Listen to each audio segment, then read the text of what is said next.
Shalom Bapak dan Ibu, selamat datang di channel Alkitab dan Pikiran Manusia. Dan selamat Pasi Soma, pagi, siang, sore, dan malam. Tergantung waktu Bapak menonton atau Bapak Ibu menonton video ini. Tema kita adalah kehidupan dan keberuntungan. Bapak dan Ibu, mungkin di antara Anda pada saat ini ada yang berada dalam berbagai masalah kehidupan. Mungkin Anda mempunyai masalah keuangan, pekerjaan, usaha, hubungan antar pasangan, hubungan antara anak dan orang tua, dan masalah kesehatan, dan juga macam-macam yang lain.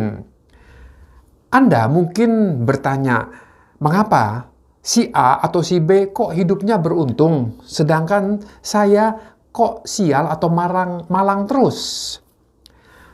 Anda mungkin sudah mencoba berusaha untuk mengatasinya dengan berbagai cara. Anda berdoa, membaca kitab suci, ikut persekutuan doa, retret ke tempat-tempat yang jauh, ziarah ke tempat-tempat suci di Indonesia atau yang berada di luar negeri, menonton video-video motivasi.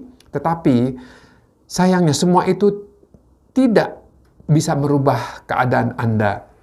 Rasanya ingin lari dari kenyataan dan mungkin kadang air mata mengalir dari mata Anda.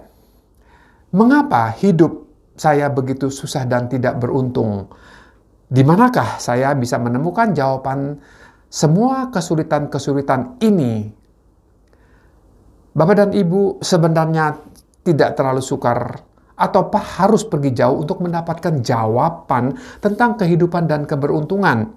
Karena ada di Alkitab Ulangan 30 ayat 11-15. Sebab perintah ini yang kusampaikan kepadamu pada hari ini tidaklah terlalu sukar bagimu dan juga tidak terlalu jauh, tidak di langit tempatnya, sehingga engkau berkata, siapakah yang akan naik ke langit untuk mengambilnya bagi kita dan memperdengarkannya kepada kita supaya kita melakukannya? Juga tidak di seberang laut tempatnya, sehingga engkau berkata, siapakah yang akan menyeberang ke seberang laut untuk mengambilnya bagi kita dan memperdengarkannya kepada kita supaya kita melakukannya?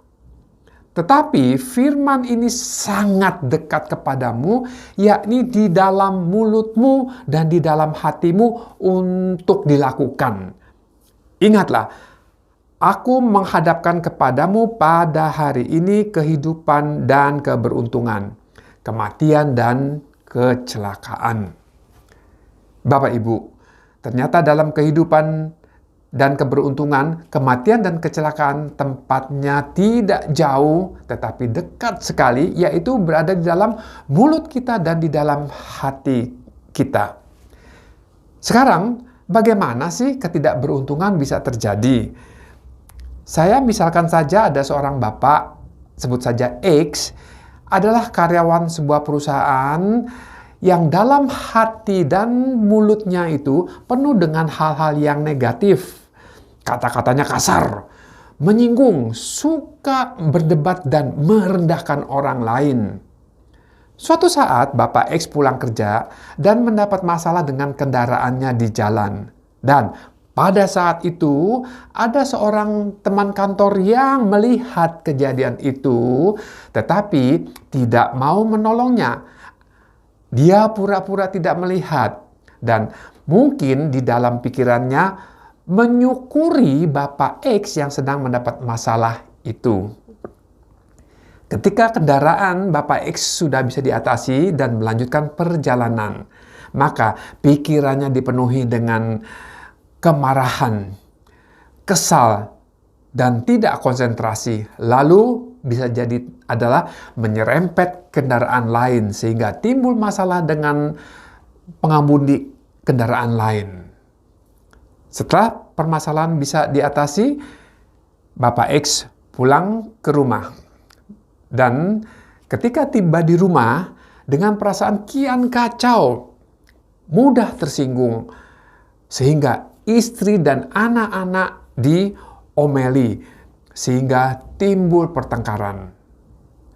Apa yang ada di mulut Bapak dan hati X ini sering menimbulkan masalah di rumah. Lama-kelamaan, rumah tangga jadi tidak harmonis, berantakan. Di tempat kerja, Bapak X jadi seperti racun atau virus bagi orang lain, sehingga ia dihindari oleh teman-teman sekerjanya. Suatu saat Bapak X diberhentikan dari pekerjaan karena sering menimbulkan masalah, membuat masalah dengan teman sekerjanya. Dengan tidak bekerja, keuangannya lama-lama menipis. Lalu Bapak X mencoba meminjam uang dari teman dan saudara-saudaranya, tetapi tidak ada yang mau menolong. Lalu Bapak X mencoba untuk membuka usaha, tetapi setelah berjalan beberapa saat, usahanya pun tidak berjalan dengan baik. Karena kenapa? Karena banyak pembeli-pembeli yang tidak suka dengan cara berbicara dan perilaku Bapak X ini. Keadaan seperti ini lama-kelamaan bisa membuat Bapak X ke berbagai masalah, stres, dan juga bisa kena berbagai penyakit dan kematian. Sekarang, bagaimana hidup dan keberuntungan bisa terjadi? Sekarang saya ambil contoh adalah Bapak Y yang bekerja pada sebuah perusahaan juga, yang hati dan mulutnya ini dipenuhi dengan hal-hal yang positif. Kata-katanya dan perilakunya, orangnya jujur, sopan, ramah, sabar, bertanggung jawab, menghargai orang lain, dan lain-lain. Suatu saat kepala bagiannya berhenti bekerja, maka Bapak Y inilah yang ditunjuk untuk menggantikan kepala bagian tersebut. Tentu saja dengan gaji yang lebih baik, tunjangan-tunjangan, dan mendapat fasilitas-fasilitas dari perusahaan. Di rumah, Bapak Y juga dihormati dan dicintai oleh anak dan istrinya. Kehidupan keluarga yang harmonis, penuh kasih, dan saling menghargai. Dengan sesama, Bapak X juga ini sering diundang dalam acara pesta-pesta dan pertemuan-pertemuan. Ketika Bapak Y mendapat kesulitan, maka akan banyak orang yang bersimpati dan mau menolongnya. Orang-orang akan mengatakan bahwa hidup Bapak Y ini sangat beruntung. Punya pekerjaan dan gaji yang bagus, kemudian keluarga yang harmonis. Jelas di sini, apa yang dikatakan Alkitab adalah benar. Kehidupan dan keberuntungan, kecelakaan dan kematian akan kita dapatkan karena mulut dan hati kita. Allah mengajarkan kita untuk mengisi mulut dan hati kita dengan kasih, pengampunan, sukacita, jujur, rasa syukur, penguasaan diri, dan lain-lain. Semua itu ada di dalam Alkitab. Bapak dan Ibu yang dikasihi Tuhan, bertanggung jawablah untuk memperbaiki diri dengan firman yang selalu ada di dalam mulut dan hati untuk dilakukan agar kita mendapatkan kehidupan dan keberuntungan. Terima kasih.